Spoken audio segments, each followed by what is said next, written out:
खरंच खूप नीच आणि निर्लज्ज झाले होते मी आई. खूप राग येतोय मला स्वतःवर. अजय, तू काल बोललीस ना मला, अगदी बरोबर बोलली. मी खूप रडले, खूप विचार केला, पण मला जाणवलं देव शिक्षा देतोय आपल्याला.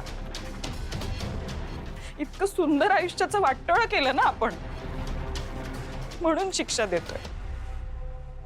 पण ही शिक्षा मी एकटीच भोगणार. तुम्ही सुखी आहात ना माझ्याशिवाय? मला तुमच्या आयुष्यात अडचण व्हायचं नाही. मी कुठेतरी लांब जाईन, चांगल्या मनाने सुरुवात करेन. प्रायश्चित्त करण्यासारखी चूक केलेली नाहीये मी, पण प्रयत्न करेन. इथे थांबून तुम्हाला त्रास देणार नाही अजून. हे बघ दिव्या, तुला तुझी चूक समजली ना. प्लीज, तू आता काही बोललीस तर मला निघता येणार नाही. आईचं ऐकणार नाहीस तू? काय म्हणालीस? मी इतकं वाईट वागून सुद्धा तू इतकं प्रेमाने बोलतेस माझ्याशी? मला काय वाटतं सांगू का?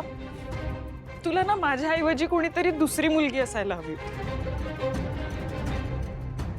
शिवासारखीच, जिने तुझं नाव काढलं असतं, पप्पांचं नाव काढलं असतं, माझ्यासारखा त्रास दिला नसता.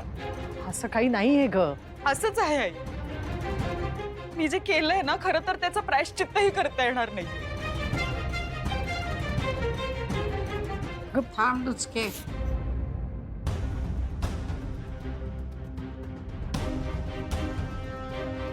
अगं, तू आम्हाला नको होतीस असं कधीच नव्हतं ग. आजही तू आमासनी हवी आहेस.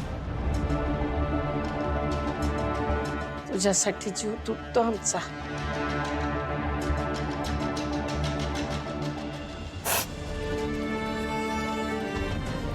रडणं थांबव आधी.